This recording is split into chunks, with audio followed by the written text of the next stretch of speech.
Hi folks, Pittsburgh Pap here. We got some stuff in the mail we're going to implement, put into use. The first one is an hour meter and a tachometer for my lawnmower. The lawnmower currently has an hour meter on it, but it's not resettable. This one is. And I don't know how fast the engine's spinning at full speed. And the recommended mowing RPMs is 3,600, and I have no idea what it's running at. So we're going to open it up and see what we got in the package. This was purchased on eBay, and the cost was $13, like $12.92 or something like that, shipped to the house. It was shipped from Ricky in Columbus, Ohio, and like all the ones for sale on eBay, they are made in China. You can get them for $1 or $2 cheaper if you want to wait for the box to come from China. They sell the same thing, same model and everything, but you buy it from a Chinese shipper. Well, I bought this from Ricky. Oh, look at that. What's in the box? We have some zip ties in case you need to take care of the wires. Operating instructions. Self-powered digital tach maintenance hour meter. It has ears on it for screwing it to your dashboard. I don't know if I'm going to do that or not. I just may leave it attached to a wire bundle somewhere down in the tractor. I don't need to look at it all the time. Once I get up to full speed, I should be able to measure my RPMs, and then I'll know what's going on. Here is the tachometer, and it's, like I said, it's resettable. I don't know what these buttons mean yet, so we'll be looking that up.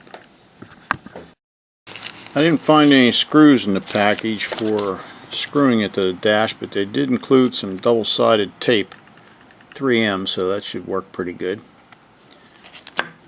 to mount it somewhere, either on the dash or somewhere else on the tractor. And the instructions seem to be pretty complete. I'm going to review those now. Now the unit only comes with one wire, so it must draw its power from the spark plug. And the instructions say that to wrap this wire 4 times around the spark plug wire, but it goes on to hesitate and say that if your RPM is a little bit high, unwind it once or twice. If it's too low, put another couple winds on it, 4 to 6 winds. So I guess I'm going to do 5 to start with. You can do up to 10, it says. But then you pick your engine type.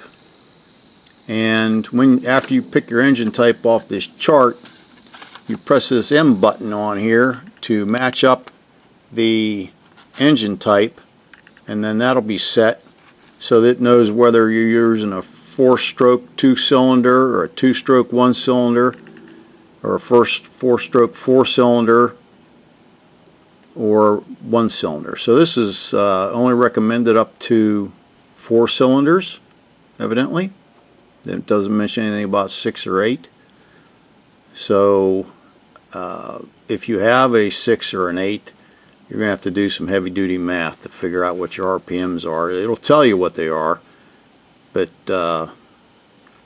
you'll have to figure out what it's trying to tell you. It'll give you a number, but you'll have to do something to translate into the actual RPMs. So it works on 4 strokes or 2 strokes. It doesn't mention anything about 6s or 8s. But using this M, you program what kind of motor you have, how many revolutions it'll count, and then they go on from there. So I'm pretty much done reading the instructions, so I'm just going to go hook the dang thing up, see what happens. I haven't glued it down yet, but I decided to set it right here. It doesn't seem to interfere with the key switch or my other hour meter. And I snaked the wire down through along the throttle because it really doesn't interfere with that at all, because the throttle linkage is all set down in here and this is just extra space. So I'll glue that down once I find out if it's operating correctly or not. And then I snake the wire out back through a couple of handy holes in the frame here, and I pulled enough through underneath the spark plug wire to get my 5 rotations, and then I zip tied the end and the wire where it's coming in together so it won't unwind. That's pretty tight. So what I'm going to do now is start the engine, program it to the proper engine setting for my engine, which is 1PLR. I don't know what that means, really doesn't matter. Oh, actually it's 1P1R. Oh, 1 pulse per 1 revolution, I suppose that's what that means. So we're going to fire it up and see what kind of numbers we get. This took all of 4 minutes. As you can see, it already started giving me numbers, but I haven't programmed it yet, so we know that it's active. And now we're going to see if we can find that 1P1R setting.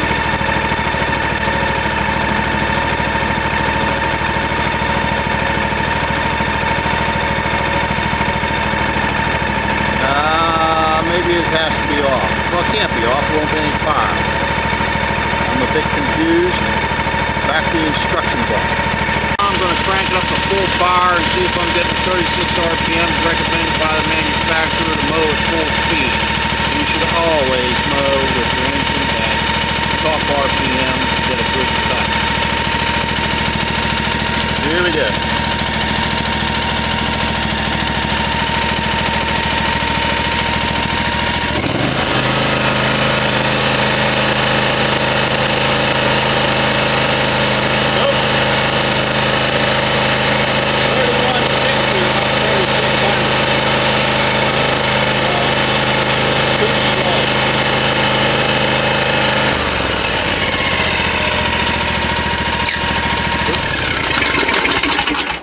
Don't turn the starter button the wrong way. When you're standing up, it's different than when you're in the seat. Okay, we're going to go read the instructions some more. Now, see, it's got hours on the meter. I don't know where it's got the power from. Now, maybe we can set it. Oh, there you go. It has. You can't have the engine running. So, forget all the nasty words I said. We're going to press this until we get that. Set it, and then we'll start back up and see if we got the right one or not.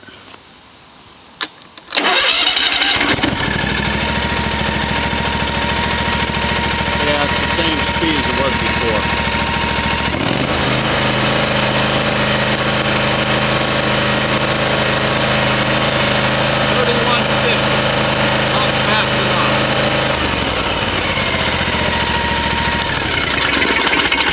This came out of the factory. I bet you it was doing about 2,900, and I already adjusted the throttle linkage to have it pick up speed, and I was getting a satisfactory mode. But now we have to go back and adjust the throttle linkage to actually get it up to 3,600 RPMs. I'll show you why. Right here on my Kawasaki, it says 23 horsepower at 3,600 RPM.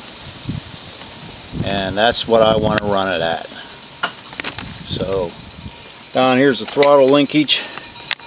This is the stop that keeps it from going any further faster. So I'm going to adjust that out about 1/4 inch and see what we get. Okay, now that we learned that the motor has to be off in order to get that 1P1R on the selected on the thing, and we found out we were running low RPMs, I backed this screw out a fat 1/4 inch, probably close to 3/8, and then I loosened this throttle cable, it's one on the bottom here, and pulled it back so that this throttle rocker could come further back in the slot. Now it's not all the way back in the slot yet, but we're going to turn it on and see what full power gives us now, and if it's anywhere above 3,400 I'll be happy with it. And I'll probably leave it run like that if I'm getting a good cut. And I was getting a decent cut at that 3150 or 3160 we showed on the meter. And now we're going to see what we get once we boosted up the throttle range. Let's go start the mower.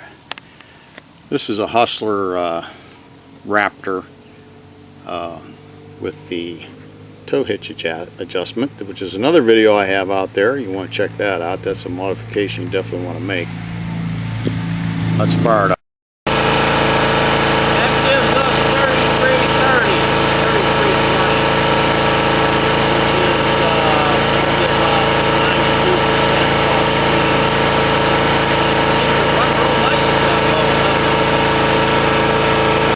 By getting a $13 shipped to the house tachometer, we found out we were running too low a speed on our Kawasaki FR691V, and we've upped the speed to an acceptable range, probably generating 22 horsepower instead of 23, and I'm not going into any foot high grass, so I think that that'll be satisfactory. Keep your blades sharp and shiny side up.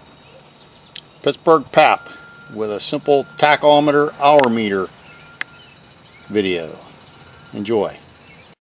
I'll add that the inspiration for this project came from the Hustler Mower Owners Group on Facebook, operated by Max of Max's Garage Mahal. He has a lot of fun videos out there. Check out his channel. This sticker does make it run faster. I tried it without, and putting that sticker on there definitely makes it go faster.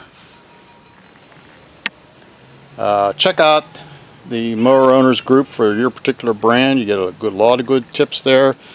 Check out Max's Garage Mahal video channel on YouTube, and of course stick with Pittsburgh Pap. I'm going to help you with your stuff.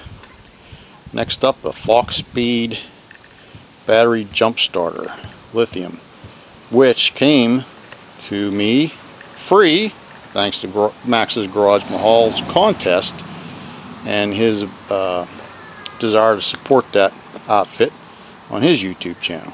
So we got one up on the porch and it was free. We're going to test it out here on the Hustler as soon as I get the video made. The only tool required was a 5/16 wrench. It fit both the nut on the throttle stop and also the throttle linkage clamp. It fit both those 5/16 on this Kawasaki. It didn't need any tools for the dash or the wires. I just looped that wire around the spark plug like the instructions said, and zip tied it in place, and we're good to go. We have a tachometer and a spare hour meter on our unit now.